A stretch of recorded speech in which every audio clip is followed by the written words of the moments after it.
Om Namo Bhagavate Vasudevaya. Om Namo Bhagavate Vasudevaya. Om Namo Bhagavate Vasudevaya.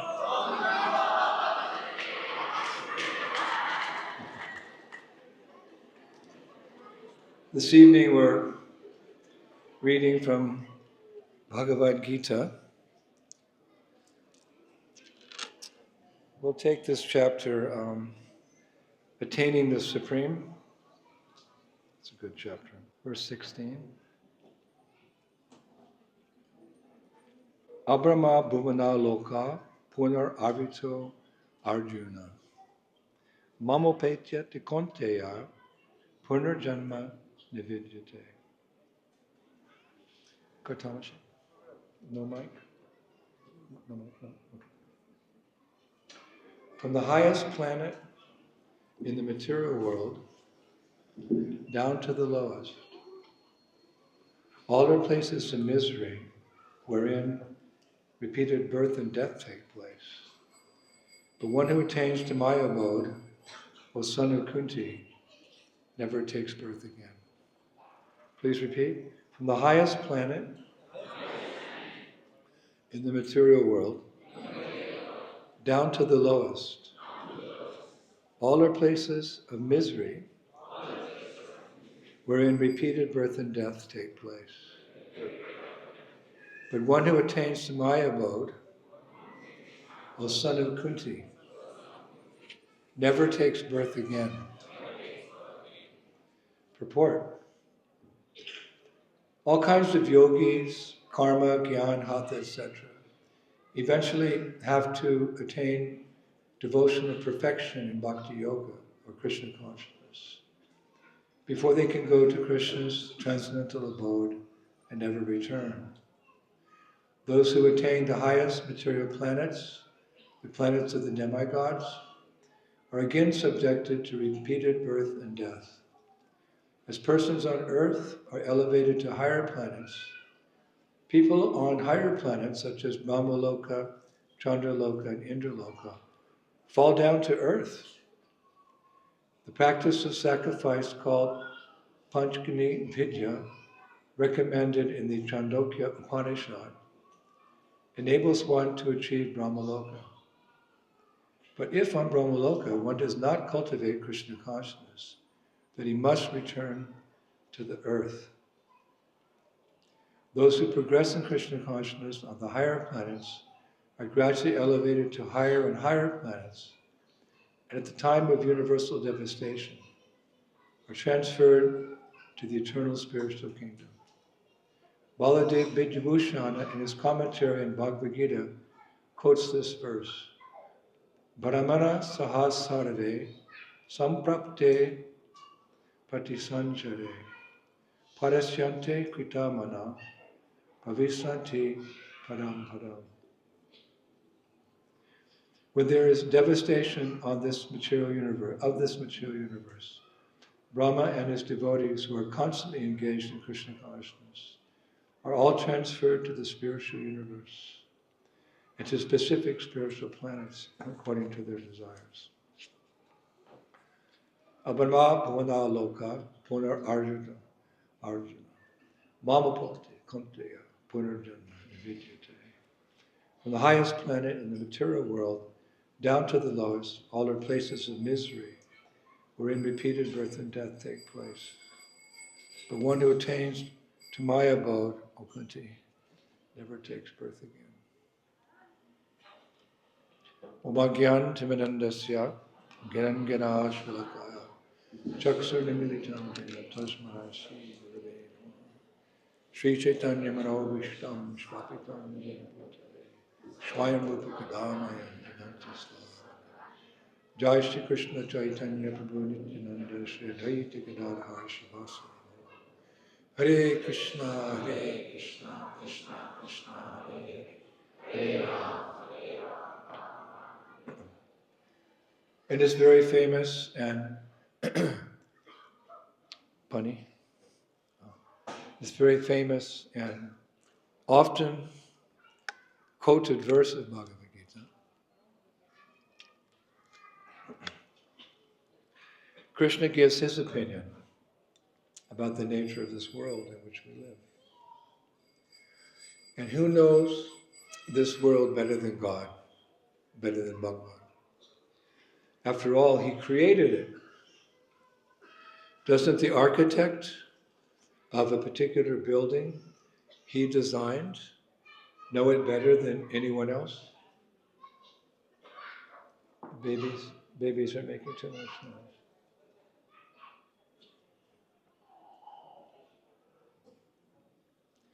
Doesn't the owner of a patent know the product better than anyone else? So when God speaks about this world,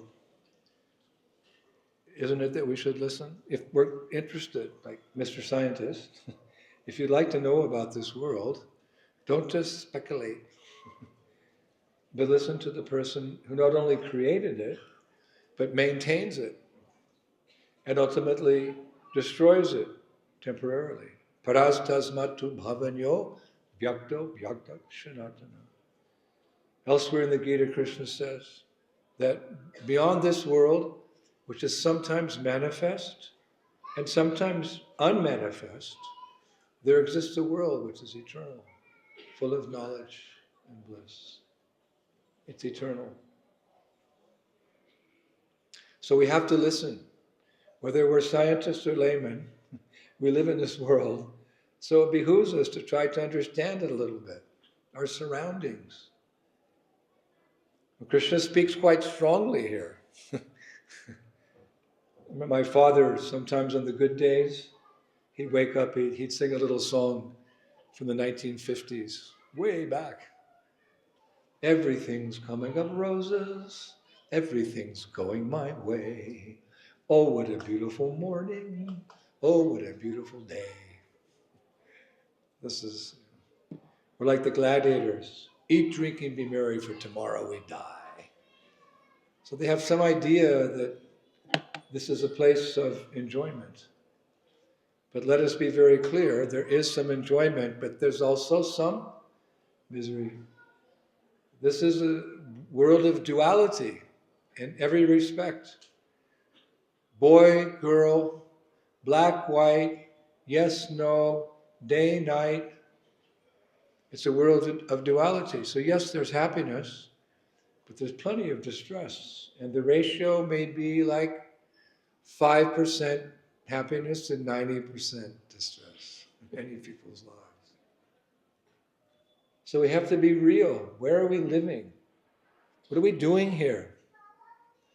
One time we heard Prabhupada say, we are strangers in a strange land. No, but I'm Indian. I was born in India. I'm from Pune, and it's all very clear. I have my birth certificate. Brahmanda Brahmatikonya Bhagavan Jeev, Guru Krishna Prasad, Bhaya Bhakti Labhis. Chaitanya Tarjamrita says, what is your real, what's the bigger story? The big book of life, a big book of life, of existence. Since we fell from grace, we've been transmigrating from universe to universe, from species of life to species of life, from body to body. That's our history. People like history lessons. Well, here's the real history lesson. Therefore, Prabhupada told my godbrother, Vishnu Jana Maharaj, you've all heard of Vishnu Jana Maharaj. He said, Vishnu Jana Maharaj, you've experienced every species of life. 8,400,000 species of life. You've experienced all those species of life. You've been there, you've done that. Why not just give this one lifetime to Krishna? The children? Can we keep the children quiet? Mother? What's the mother?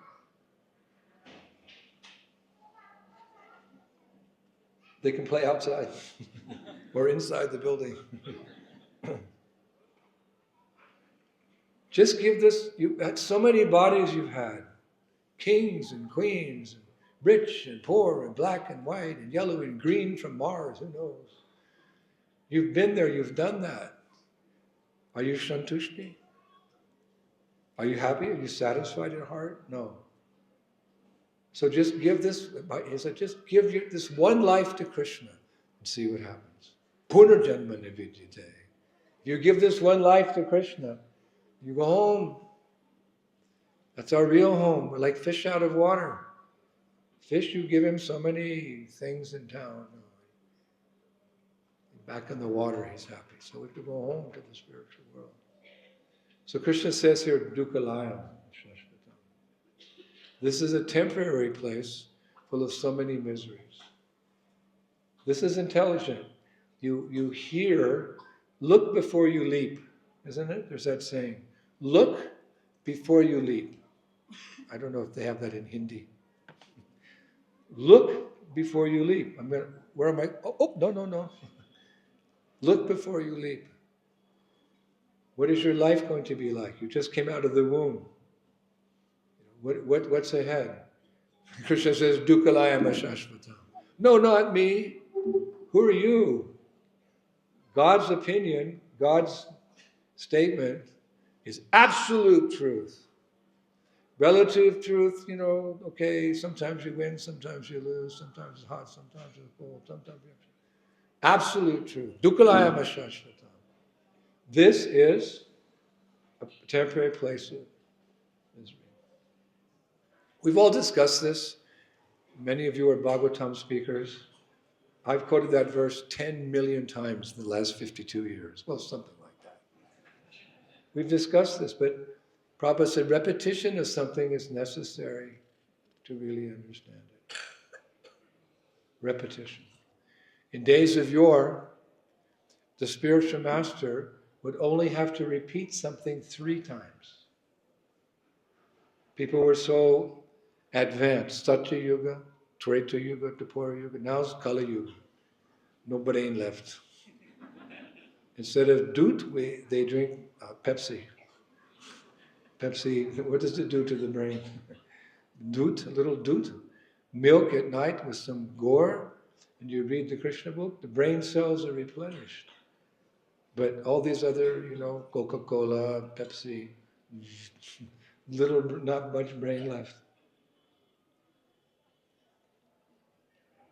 So we have to hear again and again and again and again Bhagavatam, Bhagavad Gita, again and again and again and again. But Vedic age, the brahmachari would sit before the guru, he'd hear something 3 times. The first time he'd absorb it. The second time he heard from guru, he would understand it. Third time, Vigyan, he would realize it. Those are the glorious days of your country. Cry, my beloved country. Now all the intelligent boys and girls are going to Silicon Valley in California. And all the Westerners are coming to India to learn spiritual knowledge. It's all topsy-turvy. Wouldn't that be nice?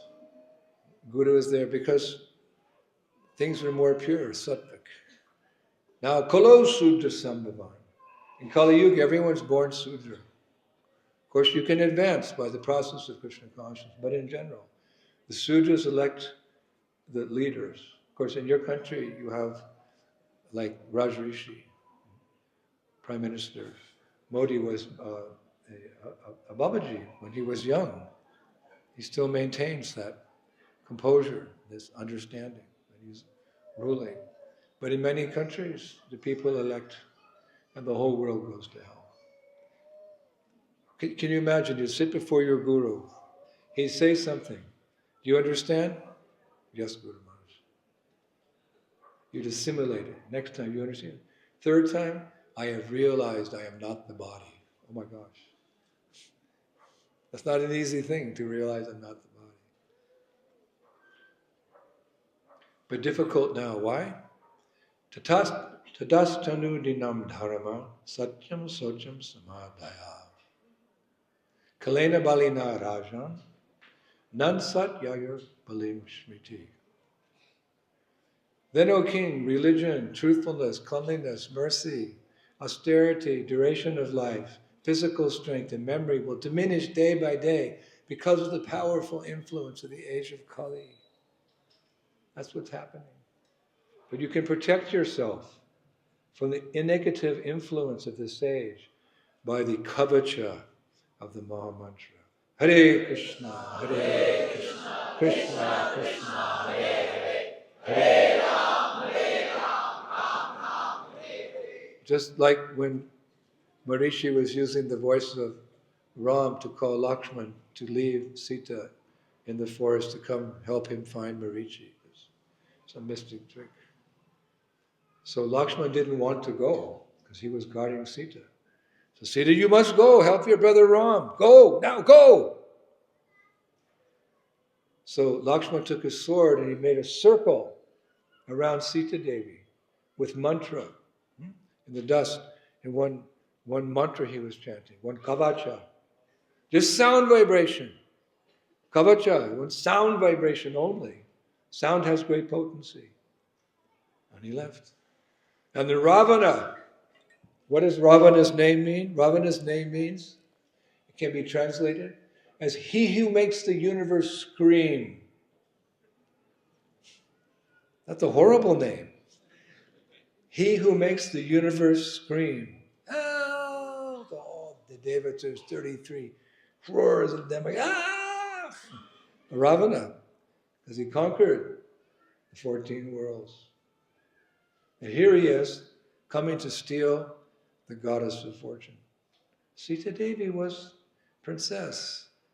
She had very soft, delicate skin, very fine hair, no calluses on her hands or on her feet, not accustomed to living in the wild jungle. She had the comfort of the palace in Ayodhya. There was no wind, there was no freezing cold, hot temperatures, mosquitoes, bed bugs. She's a very delicate princess. And here comes the greatest Rakshasa the world has ever known, who could fight 100,000 men at a time, finish them off, coming to capture Delta. He came close. Like nowadays we have something quite gross like an electric fence. You try to get in the yard, there's electric fence. I was just in Rishikesh, and I was staying in one ashram. On the top of the ashram, they had a little apartment I was staying in. Around it, because there were many monkeys, they had electric fence. And I was chanting japa, Hare Krishna, Hare Krishna, Krishna. And I saw the electric fence, and we say in America, curiosity killed the cat. I don't know how you say that in Hindi. Curiosity killed the cat. Cats are very curious, so they go places and danger, big dog way. Cats sneaking around the neighborhood looking for some mice, and then big dog. So curiosity killed the cat. So here's this electric wire, and I'm thinking, it was old. I was thinking, it's probably so old it doesn't work. But maybe it does. But probably it doesn't. But maybe. So curiosity hurt the Swamiji. Because I touched the wire. My head was smoking. It was a live wire. And I never went close to that wire ever again. So powerful. So what to speak? This mantra. Prabhupada said one time, in Kali Yuga, jewels and mantras never lose potency. We just read from the 12th canto, Tatashtanu dinam dharma satyam socham samadaya kalena balina rajan nansat yayur balim shmiti. Everything's losing potency. Religion, truthfulness, cleanliness, mercy, austerity, duration of life, physical strength, memory will diminish day by day because of the influence of the age of Kali. Everything's diminished, but not mantra. Mantra does not lose its power. A good gem, a clear gem, like a sapphire ruby, emerald. It doesn't lose its potency in Kali Yuga. Special blessing from some devata, I don't know. Prabhupada said. The mantra is very powerful. So whatever mantra Lakshman had chanted, the most powerful Asura couldn't get past that mantra. He couldn't get past. Of course, Sita, with a soft heart, she saw, Ravana was covered up like a sadhu. And so she took the basket of fruit, stepped outside the line. Whole other chapter of the Ramayana. He whisked it away to Lanka. Everyone's favorite original love story, the Ramayana, that took place. So, in this vicious age, Tadaschanu Dinam Dharama, of Kali Yuga, Nanshat Yayur Balim Smriti, everything's deteriorating, very danger. Padam Padam Yatvi Padam Natesham, every step is danger in Kali Yuga. How will we remain aloof?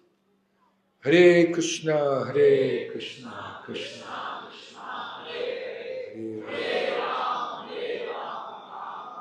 Of course, we're chanting for prema. We're chanting for love of God. But there's also some side benefits. You can be protected so that you can have a longer life to achieve prema. Vasudeva Sarvamiti Samahatma Sadulava. Generally, Krishna says, after many, many births, one who's acknowledged me attains me. So we need time.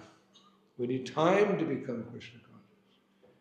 But there's many pitfalls, both gross and subtle. So one benefit of the Maha Mantra, it acts like a kavacha. Everyone's interested in the Shringa kavachas. Yes, that's good. But Maha Mantra means whatever effect is there in another mantra, it's there in the Maha Mantra. Maha Mantra, the great chant for deliverance. No need to chant other mantras. Of course, no harm. But time and tide wait for no man. We never know when Yamaraj will appear. Come on. No, I'm not ready. I didn't finish my rounds. Come on. But I wasted my time. I was doing sports. Come on. But my business, come on. So Prabhupada said, if you've got time, chant Hare Krishna. So in this world of birth and death, we're blessed to have this mantra. And it will help us to see things in the proper perspective. Prabhupada said intelligence means to see things in the proper perspective. Right now, we don't see exactly like a tattvadarshi, a pure soul. We still have some anarthas in the heart. We still think, oh, very nice, very beautiful. I don't like, but I do like. We're chanting Hare Krishna, but still there's some attraction, and it's natural because we're works in progress. So we have to take this advice from the Lord. Like Prabhupada, he said one time, I've been everywhere, I've seen everything. Oh, all the disciples. Prabhupada, how many times he went around the world? 12 times. So many countries, so many peoples, so many languages, so many everything. Prabhupada said, I've been everywhere, I've seen everything in this world. And one disciple said, what's your advice, Prabhupada? Prabhupada said, take sannyas. Not necessarily formally, but in the heart. Gradually. We want to renounce it. We want to fall out of love in this world and into love with Krishna in the spiritual world. As Rupa Goswami says in Padyavali.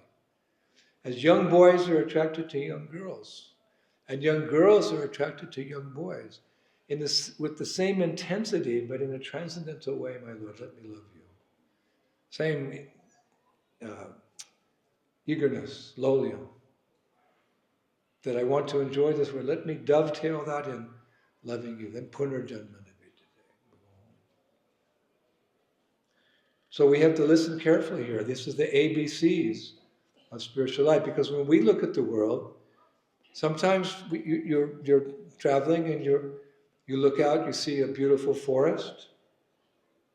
You think, oh, what a lovely place. Let's stop and have a picnic. It's a lovely forest. There's pretty green trees. There's deers roaming here and there. Birds are chirping. Butterflies are flying. Butterflies. It's peaceful, it's quiet. But what's actually happening? If you've ever lived in a forest, you'll know there's a bitter and constant struggle going on. Because every living entity there is food for another living entity. How do we know that? Because the Bhagavatam says so. First canto, 13th chapter, text 47. Ahastani sahastanam apadhini chaduspadam falguni tatta mahatam jivo jivasa jivanam. Woo! Those who are devoid of hands are prey for those who have hands. Those devoid of legs are prey for the four-legged. The weak are the subsistence of the strong. And the general rule is one living being is food for another. Even the trees, it doesn't look like they're fighting, but underneath the roots are growing, fighting for the water under the ground. This tree's roots there, this tree. So this is actually what's happening. Jivo jivasa jivanam. Next time you look at the beautiful forest, Mommy will say, oh, it looks lovely. Mommy, you know when Maharaj came to Pune, you remember he said, Jivo jivasa jivanam. There, one species eating the next species, eating the next species. This is the material world. So therefore, it's not always what it looks like. We see through our ears, not through our eyes. This is sadhu, or sadhi. We don't see the world through our eyes. We see the world through our ears, through the words of Guru and Gauranga. We listen to them. When it came time for Prabhupada's initiation, one devotee said to Bhakti Siddhanta, would you like to initiate Abhay, Baba? And Bhakti Siddhanta Saraswati said, yes, because he listens nicely. He listens nicely. By sound we're conditioned, and by sound we're liberated. So he listens. So we see through hearing what Guru and Gauranga tell us. That's how we see this world. And how do these acharyas describe material enjoyment? Gandharva Pura. Gandharva Pura. I heard that one time and I thought, what does Gandharva Pura sound like? It means house in the sky. Or elsewhere there's a horse egg. There's a statement for horse egg. There's no such thing as a house in the sky. There's no such thing as a horse egg. So the same way the sadhus say, as there's no horse egg, there's no house in the sky. There's no enjoyment in this world. Be convinced. Nevertheless, Maya, she's so expert. How does she have that power? Because Maya in this world is an expansion of Yoga Maya. In the spirit, we've all heard of Yoga Maya. Yoga Maya and Vrindadevi, they meet every day at Gupta Kund, and they plan Radha and Krishna's pastimes for that day, the two of them, Purnamasi. Where Radha and Krishna will meet, what the particular mood will be. If Radharani will be angry, man, Krishna you go. Whether sambhog, they're meeting to enjoy each other's association. Where in the Vrindavan forest they'll meet, by which lake, what will the temperature be, how many bumblebees there'll be, bzzz. How many parrots, what different tunes they're singing in, how many deer will come and look. All these different pastimes, eightfold daily pastimes, Yogamaya and Vrindadevi, they plan each day. They meet at Guptakund. It's near Vrindakund. They write it all down, and then they arrange. Vrindadevi has storehouses around Vrindavan where she keeps different paraphernalia that may be required for the pastime. Some delicious fruits, a lost flute, a new dress, some holy colors. Vrindadevi has little storehouses all around Vrindavan to meet the different moods, the different pastimes, etc. All this, and this is the spiritual world, all facilitating the loving pastimes of the Lord with his devotees. And Yogamaya expands into the material world as Maya Devi, thankless task to keep us here attracted until she sees, oh, this devotee in Pune, they're very serious about their Krishna consciousness. They're a young child and they're chanting 8 rounds every day. She sees, oh, these children, they have their notebooks, they're writing down what the Swamiji is saying, or if they're younger, they're little drawing pictures of Krishna and Balaram, like this. So she says, I'll remove the curtain of illusion for these children. And they'll grow up chanting, Hare Krishna, Krishna Krishna, Hare Rama, and never know what is sinful activity, and never forget the lotus feet of Radha Krishna. When Maya Devi sees that a devotee's had enough, we come to spiritual life according to Krishna because we're curious, we're looking for some material benediction, we're suffering, we're looking for knowledge. However you come, when Krishna sees, then Guru Krishna Prasad Payi Bhakti Lad Bij. Somehow he directs you to an ISKCON temple. Somehow you come in contact with devotees and become your friends. You find your Guru.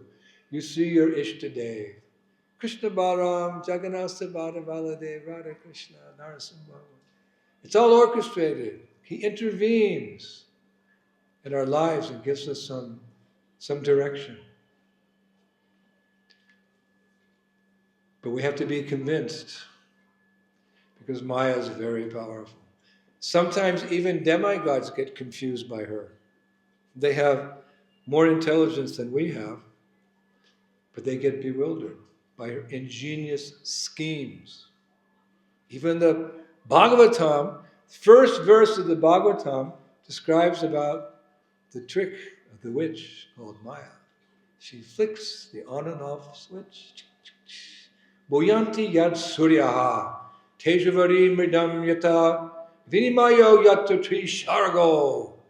Bhagavatam, our heart and soul, Grantaraj, king of all scriptures. Speaking about the potency of the Lord and his agents. By him, even great sages and demigods are placed into illusion. As one is bewildered by the illusory representations of water seen in fire, or land seen on water.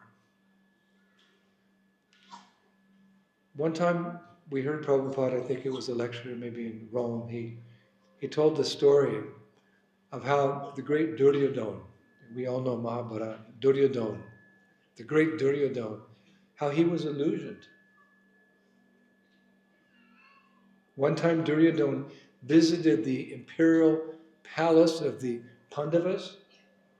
It had been constructed by Mayadhavana, a very amazing palace of the Pandavas.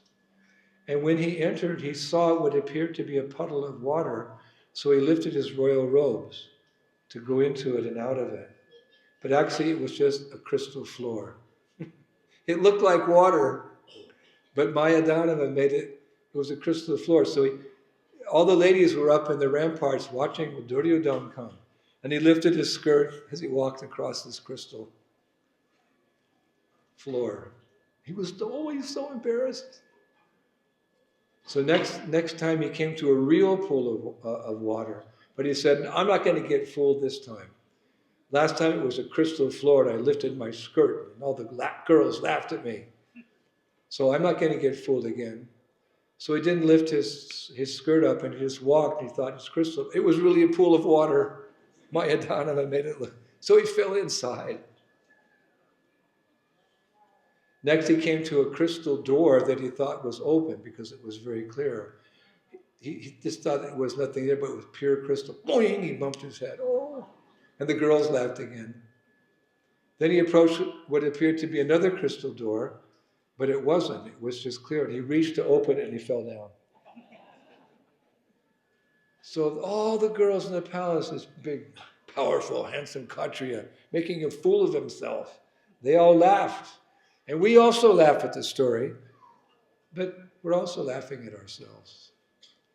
How? Because we're still a little under the influence of the illusory energy. How is that? Well, Maya's greatest trick, you want to know her greatest trick? What's Maya's greatest trick? To cause us to identify with the body. I am the body. And it's not easy to overcome the bodily concept of life.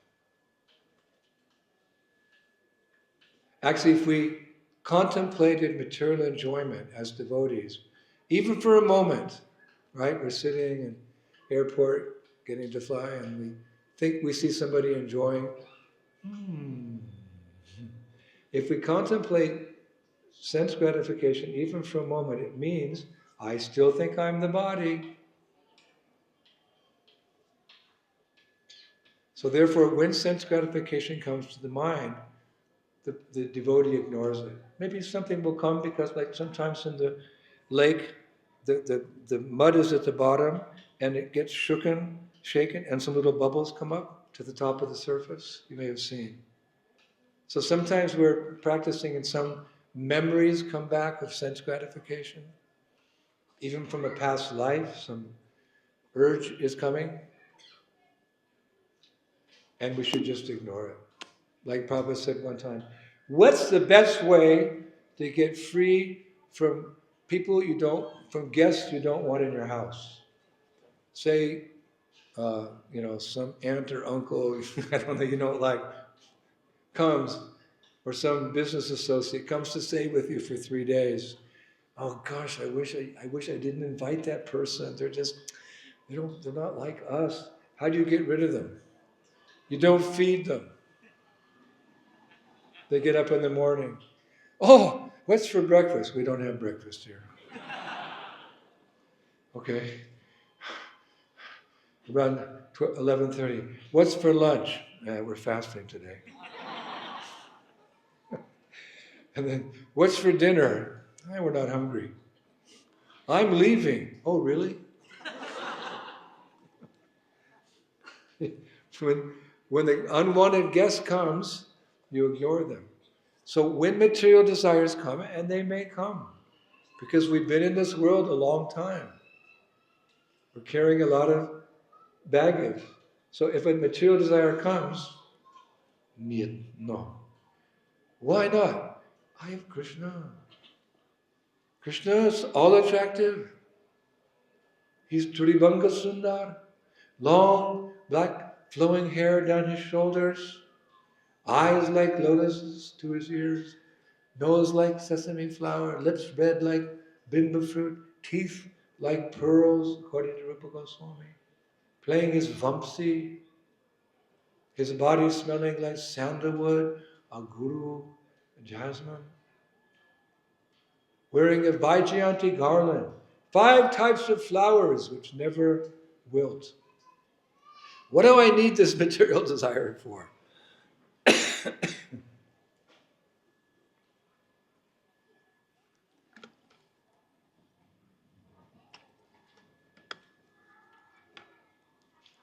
One great sadhu took it so far.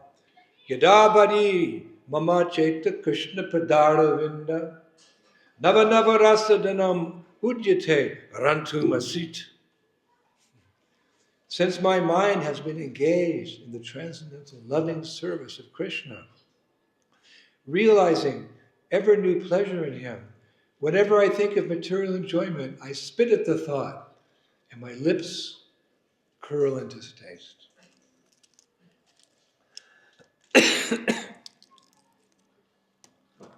You may be sitting with a friend. You're just casual, and all of a sudden, boom, he goes like this. Oh, Prabhu, what's wrong? Are you sick? No, my lips are curling into taste, thinking of material enjoyment. Oh, wow. I thought you were sick. No, I'm sick of material world. Yeah.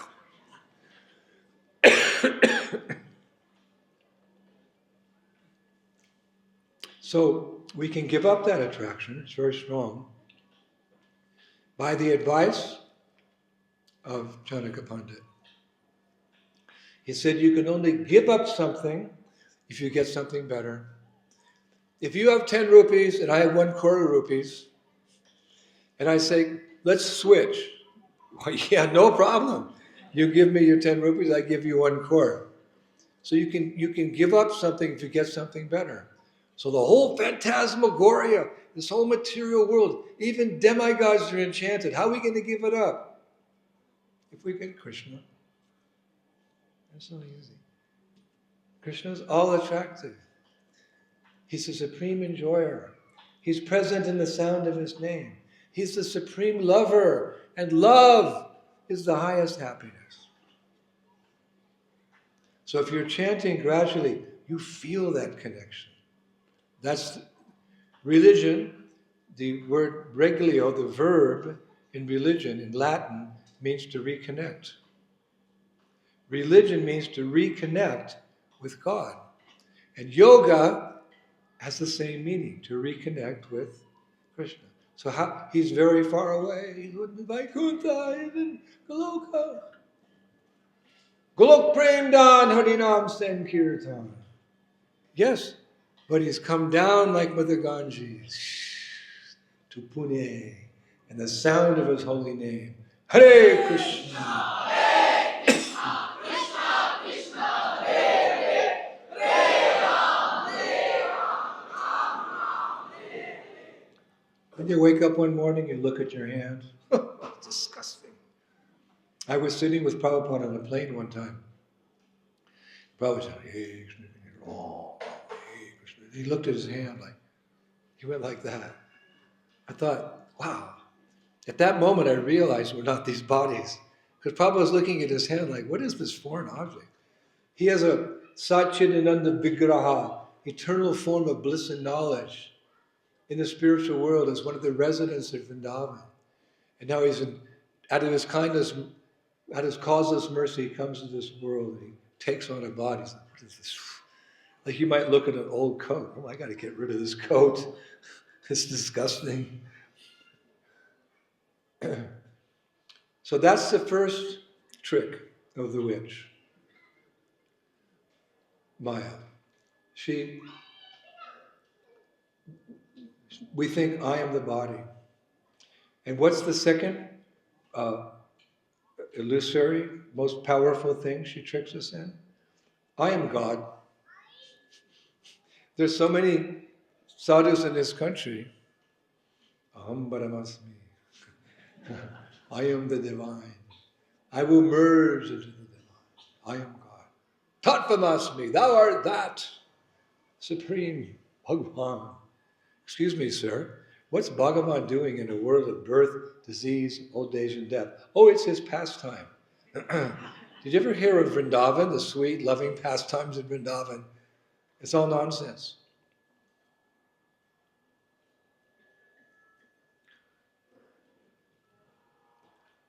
So we're not the body, we're not God.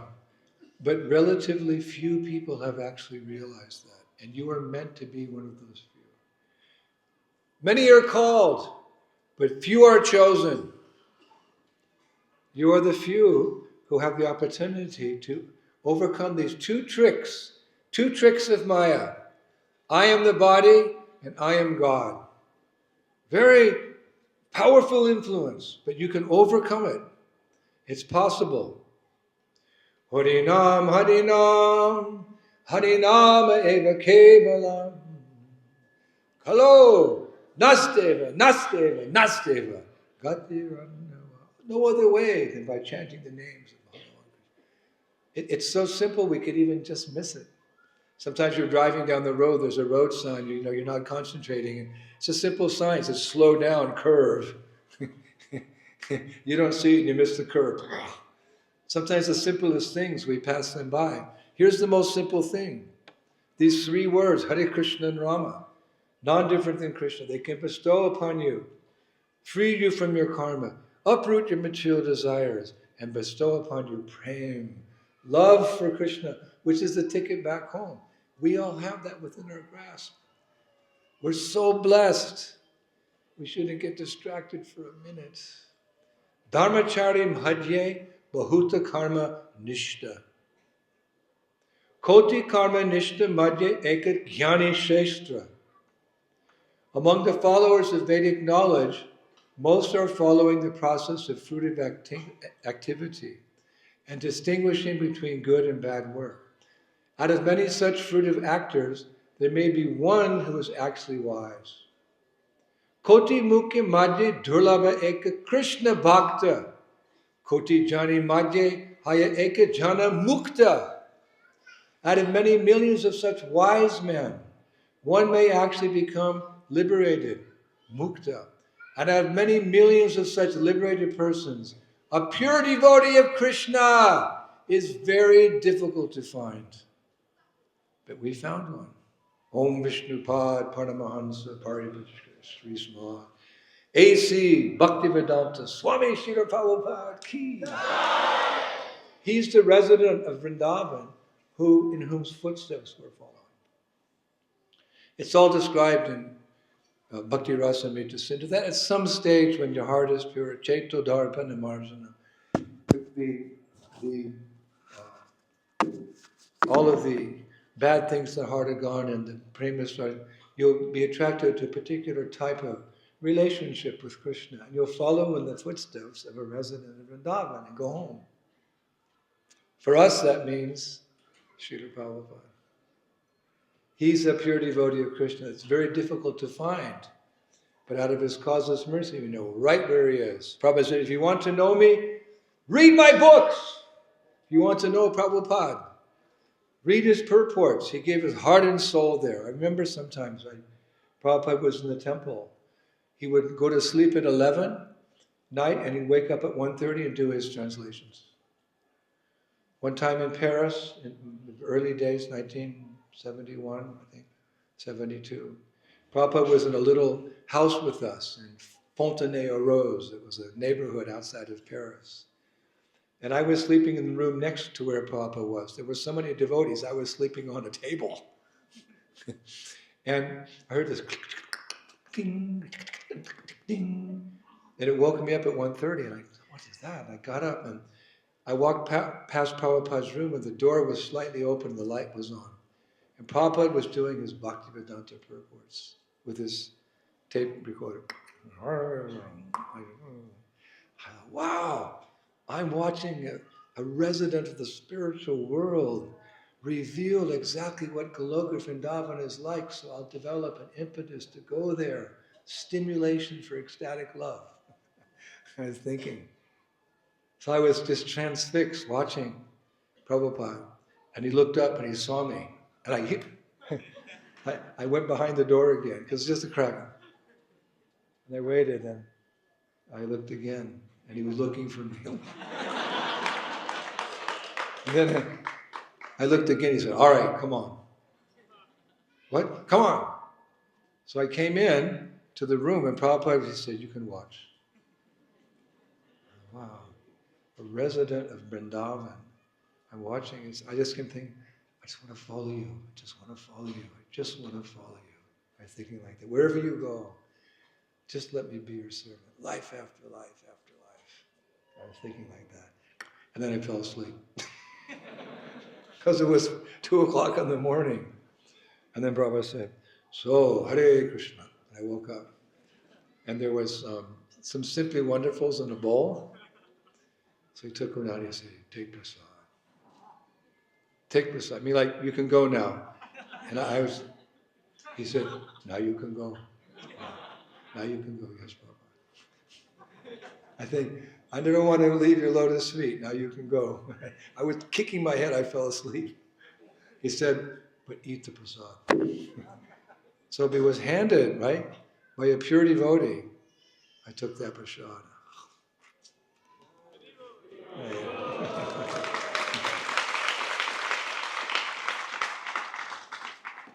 The dust of the feet of the pure devotee, the water that has washed his feet, and the remnants of his prasad, those are superfoods. Super prasad. Prasad means mercy, right? So this is super mercy. So I got some prasad from his bowl of simply. When they first made that recipe, it was just powdered milk and sugar and butter. Not like rasmalai, misti dohi, like we have now, rubbery, our beautiful preparations. So they brought it to Prabhupada. They said, what should we call it? Prabhupada said, what's it made of? Powdered milk and sugar. And Prabhupada said, it's offered to Krishna? So the devotee said, yes. And Prabhupada, you can call that preparation simply wonderful. And that's where the word came, simply wonderful. And then when the gulabs came, the gulabs? Prabhupada, what's it called? Gulab. A gulab. No, what? He said, okay, ISKCON bullets. Prabhupada coined these phrases. It's so cute. I'm going to take a snap. Excuse me, Prabhupada? We were in Detroit. I'm going to take a snap. Excuse me? A snap! And the servant said, he means a nap. Yoga. He said, yoga. The Bengali said, so it was amazing. So, how to become a pure devotee? One time we were sitting with Prabhupada, and one of my godbrothers said, Srila Prabhupada, I'd like to be just like you. I said, I've thought that many times. But I said, you can't say that. You can't be the guru. No, Prabhupada, I want to be just like you. I said, no, you're thinking, well, you can't be the guru. And Prabhupada said, no, he's right. The guru's acharya. Acharya means he teaches by example. He is the perfect repository of the knowledge, the gyan. He is the vigyan. He has the realizations. And he's acting on that knowledge. So Prabhupada said, yes, you want to be like Acharya. So that in that instance. So how do souls achieve that rare? Bhaktisiddhanta Saraswati said in 1932 at initiation ceremony. I read it in the Harmonist, which is the lectures printed, or what was going on in Gaudiya Math in those early days. One article quoted Bhaktisiddhanta saying, I see no reason why all my disciples cannot go back to Godhead in one lifetime. I read that, I said, yes, I don't want to come back. Dukkhalayva shashvatam. Hare Krishna, Krishna Krishna, Hare Hare, Hare Ram. So how to achieve that? Well, some special souls like Arjun, they were the personal friends of Krishna. By that association with the Lord, of course we know Arjuna is an eternal associate, but the Leela was he was confused and he was inquiring from Krishna on our behalf, but that was the Leela, but he achieved perfection by those instructions. But that's very rare and uncommon to have the personal association of the Lord. But there's another alternative. You can associate with the Lord's devotees. One who says he's my devotee is not my devotee. But one who says he's the devotee of my devotee, he's my devotee. Like I sometimes think, they say, someone says, Krishna, I'm yours. I think, Prabhupada, I'm yours. Because I know where you're going. One time someone said, Prabhupada, I want to always be next to your lotus feet. Prabhupada said, well, these lotus feet are traversing the world very quickly. So you have to catch up. Next we're going to Australia, and then to America. Rather we think like Bhaktivinoda Thakur about his guru. Guru Maharaj, I'm just running behind you shouting, Krishna, Krishna, Krishna. Krishna, Krishna. That's how we make it. Like if you want to meet Prime Minister Modi, who are we to meet him? But if you know a family member or you know one of your friends is the minister, he'll get you in. Recently I was in Delhi. I was staying at a nice hotel for a few days, and so happened there was a wedding reception there. One of the ministers in your government, his daughter was married, and the reception was at this hotel, that beautiful park at the back. So I was quite ill, actually. I was staying there because I recently had surgery. So then I heard a rumor that, it's a big function and many important people were there. So I thought, okay, I still had stitches in my back and I was in pain. I said, I got to do this for Prabhupada. I got to go down there and meet some of the big government officials and tell them about Krishna. Got to put my dhoti on for the first time in 2 weeks, and and I wanted to give a book. I couldn't find a Bhagavad Gita, so I have my book by HarperCollins, Adventures of a Traveling Monk, and I had a few copies of that. It just recently came out. So I grabbed the book and I went downstairs, and I was the only one in dhoti and kurta because all the ministers were in tuxedos, ladies in nice gowns, and I'm trying to go around and talk to people. And they were like kind of snobby, So I thought, and then someone said, "Oh, Prime Minister's coming." Excuse me? Prime Minister, he's coming to see the couple and give his blessings. Oh, I've always wanted to meet Mr. Modi. That's like, like a dwarf catching the moon type of thing. So I saw some security. I went up to security. I said, is it true? He said, yes, but stand back. I said, no, but he likes ISKCON. He likes Hare Krishna. Stand back. Why do you want to meet the Prime Minister? Well, see, I've got this book. It's called Adventures of a Traveling Monk. It's the best chapters from my diary books from the last 50 years. It's a bestseller here in India. He said, oh, bestseller? I said, yes, and all the airport shops you can find. Adventures of a Traveling Monk. You see, I'm on the front here. I'm walking. On the left, someone has painted New York. On the right, they have painted Vrindavan. He started thinking, you travel around the world? I said, yes. I go everywhere. My guru told me to go everywhere and preach Krishna consciousness. He said, oh, and you teach Bhagavad Gita? Yes. You know some verses? Sarva dharmam parichaja mamekam saranam braja. You speak Sanskrit? Yes, fully. A white line. So he said, maybe it would be good for you to meet the Prime Minister. You stand here. So I stood. And 10 minutes later, Prime Minister Modi comes into the function. He's walking on the path.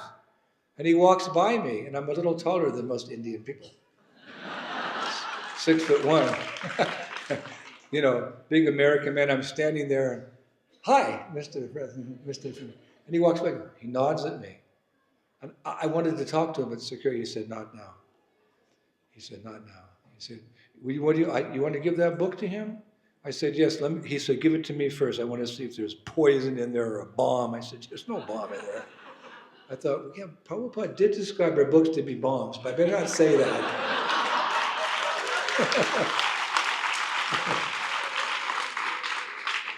So he took the book and he sniffed it and looked through it, and he said, all right. So then the Prime Minister, he'd been in Kumbh Mela that day. He'd flown from Varanasi back to Delhi. Can you imagine, through the traffic, came to see this couple. So he's tired. Said a couple of words, and he started walking back. Everybody wanted to talk to him.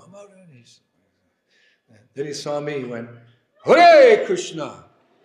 Oh, Prime Minister, everyone looked at him and me. Like now I'm, they're all like this, looking at me. Now I'm somebody very important.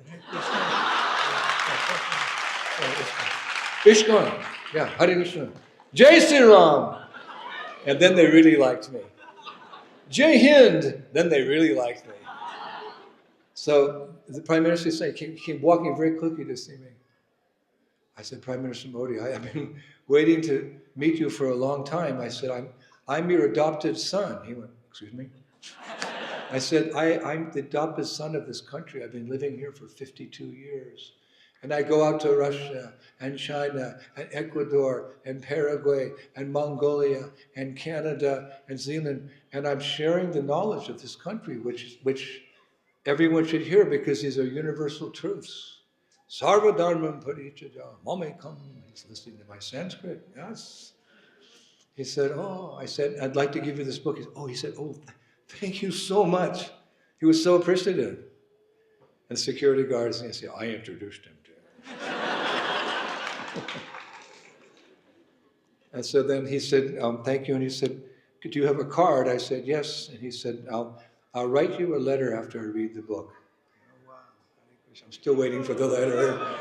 Every day I open my email. Where's the Prime Minister? So then after he left, everyone wanted to talk to me and congratulate me. I was the black sheep, and now everybody wants to, touch me and talk to the Prime Minister. And then the security guard, he said, I knew he would stop because I was his personal security guard for 10 years. And whenever there was a sadhu in the audience, he always went and paid his respect. So I knew he was going to come to you. But because of me, you got to stay. So in the same way, if we want to approach the Supreme Lord, it's very difficult. You have to enter into fire, you have to be like fire. So to approach the Supreme Pure, you have to become purified. But even in our impure condition, Srila Prabhupada has kindly accepted us as his sons and daughters and grandsons and granddaughters. And he's taking us back home, back to Godhead. But we have to be patient. One time Prabhupada said to us, he said, if I revealed all your material attachments in your hearts, you would all faint. But from time to time we get an experience, isn't it? There's a certain lecture, we meet a certain devotee, there's a certain feast, right? We get this little glimpse of what is pure devotional service, and it keeps us going. And this way we're gradually going back home, back to Godhead. So I wish all of you all success on the path. If we really call out from our hearts, then Krishna will help us. But we have to, we have to have that greed. So just give up all these nonsense attachments. Just cast them aside immediately. And just say, Krishna, Prabhupada, I am yours. Krishna, I am yours. And they see your enthusiasm. We shouldn't refuse to fully surrender. We can't hold back, depriving ourselves of the greatest nectar. And I'll just finish with a nice pastime, how the Lord reciprocates when we fully surrender. It's meant to inspire us in a desire to give up whatever is not Krishna conscious and just follow the Lord. You know Mahabharata. And one time, Draupadi approached Lord Krsna. It was just after that painful experience where she'd been lost in the gambling match, how she'd been lost in the gambling match. And she'd been humiliated by the attempt of the Kauravas to strip her naked in the public assembly, Dushashan. And she cried and cried until her clothes were almost gone. And then finally, at the last minute, Krishna appeared as what? Her sari, unlimited sari. So it took some time. So after this happened, Draupadi came to Krishna. She said, Lord, I have one question. With tears in her eyes, she asked, Krishna, why did it take so long for you to, cover me with the unlimited sari by your grace? You could have come in the beginning when they started to strip me. Why did it take you so long? So Krishna, he said, listen carefully, Draupadi. At first you called out my name, oh Krishna, but then you took shelter of Arjuna and Bhim. You said to them, Arjuna, Bhim, can't you see what's happening to your wife? They're violating my chastity before your eyes do something. So Krishna said, I thought at that time it was not really needed. Because you just called to me, Krishna, and then, beam! So I thought, well, maybe she doesn't need me. Then Draupadi said, but you could have come after that, Krishna. Krishna said, yes, but after that you took shelter of Drona, the teacher of the Kauravas and the Pandavas. You called out as you were being stripped naked, Drona, you're a Brahmana. How can you tolerate this? Look what they're doing to me, Drona. So Krishna said, again, you weren't calling me. So I thought I'm not needed. And after that, you took shelter of Bhishma, that powerful warrior and most respected grandfather. And he couldn't help you, so you called out to Dhritarashtra. And then to all the kings. And then finally, you tried to protect yourself by holding on to your sari with two hands. I thought, now, she thinks she's very strong. She thinks she can fight Dushashan. She's thinking she doesn't need me. Perhaps I should just go. Then you threw up one of your hands and you called, Krishna! Help! So I thought, oh, Draupadi's calling me, but she's still pulling on her sari with one hand, believing in her own strength. She's calling out to me, but she's also not fully surrendered. She's thinking with her strength she can. And only when you raised both of your hands and you called out to me did I come, because I knew you only wanted me. Mother Draupadi, hey! So her exact words, actually, are recorded in Mahabharata, Shabda Bharata, chapter 67, verses 82 and 83. I thought it would finish today. Just to show us, to give us a glimpse of what we want to be like under Prabhupada's guidance and our spiritual masters' guidance, what the mood that we have to fully surrender. O Govinda, she said, O resident of Dwarka, O Krishna, O friend of the gopis, do you not know I am being humiliated by the Kauravas? O Lord of Lakshmi, O Lord of Braj, O destroyer of affliction, please, you save me! I am drowning in the ocean of the Kauravas. O Janardhan, O Krishna, O Krishna, O Krishna, O best of yogis, O soul of the world, O origin of the world, please protect the surrendered soul who's given you her heart. O Govinda, I'm sinking in the midst of the cruise. Please save me. Please save me. Please save me. Go, Premanande! Srila Prabhupada ki! Hare Krishna Maha Mantra ki! Back home, back to Godhead ki! Take the 14 worlds with us ki! Haribo! Jai Jai Sri Radhe! Shan.